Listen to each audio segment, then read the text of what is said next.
Hey everyone, welcome back to another episode of Red Donkey Projections. Today is September 9th, 2020.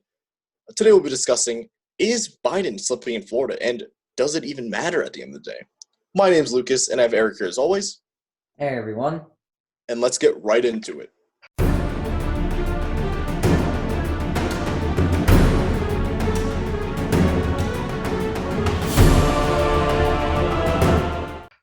So, let's start by plotting out this map that what we have so far. So we'll address the polling later in Florida, but we're going to quickly go through to see, really, is Florida that important?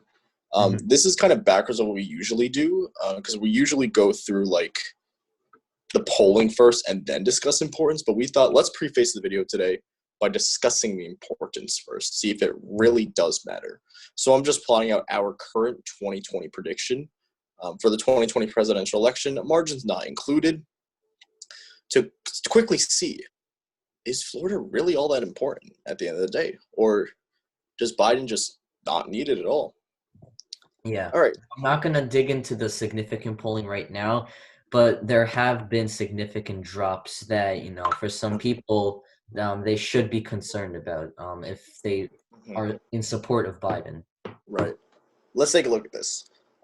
First of all, I think North Carolina doesn't look too great for Biden right now. Let me actually quickly check the polling there before we look at Florida.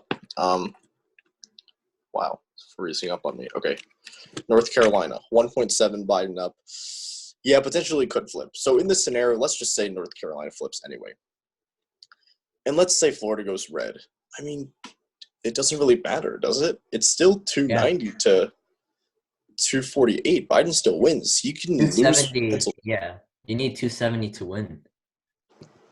He can lose Pennsylvania. He's still fine. He can lose, I don't know, Arizona. He's fine. He can't lose both though. If he loses both, that's done game.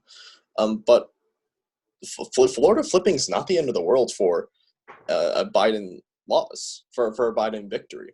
Yeah. So that's why God was telling me this. God of Politics. He's another great YouTuber. He said that a Biden voter should be a lot less worried about Florida than a Trump voter should be. And the reason for that is because Trump needs Florida a lot more than Biden needs Florida. We made a whole video on this. Let's just take a look. Can he even get to 270 without Florida?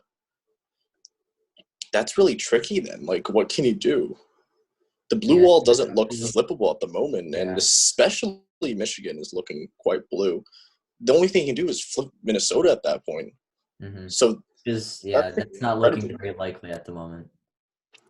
So yes, Trump does look like he is gaining in Florida, but it doesn't really matter that much for Biden, at least, because Florida flipping, he's still okay.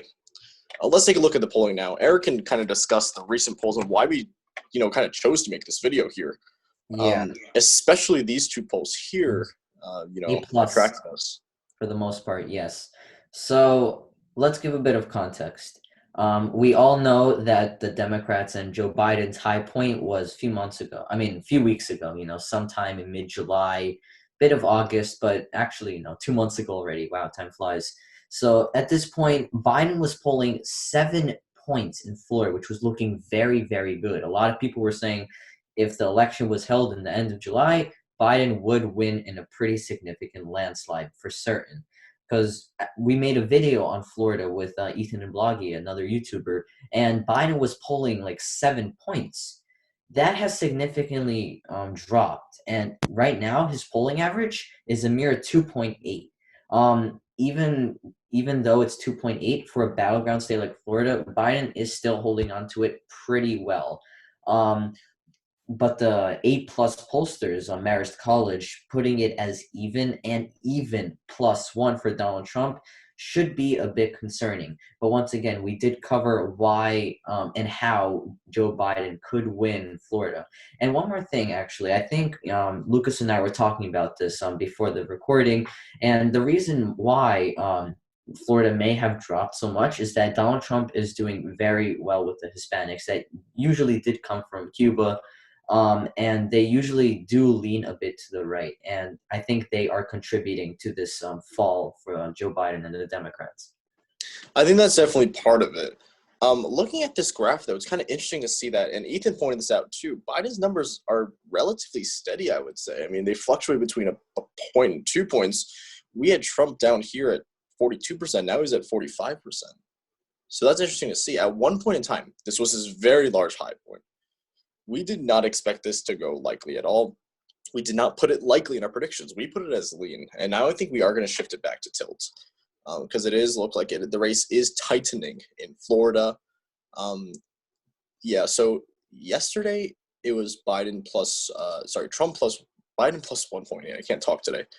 Today it moved up to Biden plus 2.8. To be quite honest, though, these polls aren't good. I know I complain all the time about the conservative pollsters, but some of these polls are terrible, terrible ratings. So I would think that I would trust Marist College a little bit more on this. But wow, things really, really have indeed changed from here. I sadly didn't pull up a county map, but let me just zoom in on Florida right now and kind of discuss county-wise. We did this in the Ethan video too.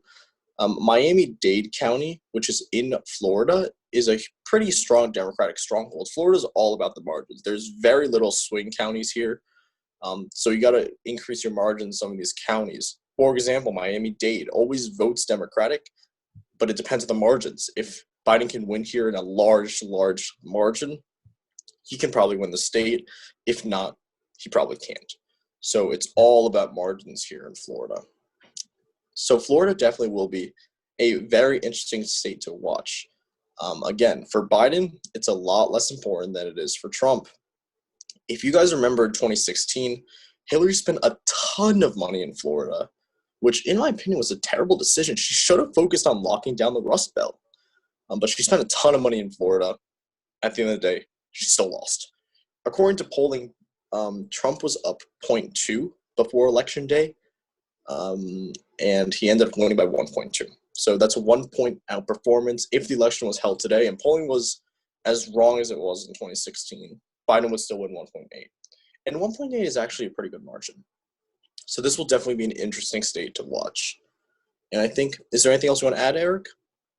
No, so just a quick recap. Florida, as Lucas said, is more important to the Republicans than the Democrats. We take a look at this map. If Joe Biden doesn't need Florida to win the election, right now Joe Biden is doing very well in the blue wall and very well in Arizona. North Carolina could flip, Florida could flip. But Joe Biden is still 20 electoral votes above 270. So Florida is not a really big priority. Once again, the Cubans coming from Florida may be swinging the vote to the right a little. They usually don't side with the Democrats, and 8+ polls do put Donald Trump up by 1 and at even. So the race is definitely tightening up in Florida. And to remind you guys, we're not predicting that Florida goes blue. We're saying it goes red. It's definitely possible. We have it at tilt blue right now. If this trend does continue, we will consider moving it more to the right. But genuinely, the possibility of it going blue is definitely more likely. Oh gosh, the possibility of it going red is more likely than it was, let's say, like a few weeks ago, for sure. 2 months ago, we thought it looked very good. Right now, it does not look good for going blue. And that's the end of the video for today. Thank you all so much for watching. If you like this episode, please hit the like button. And if you like our content, please hit subscribe. We'll see you in our next episode in 2 days. See ya.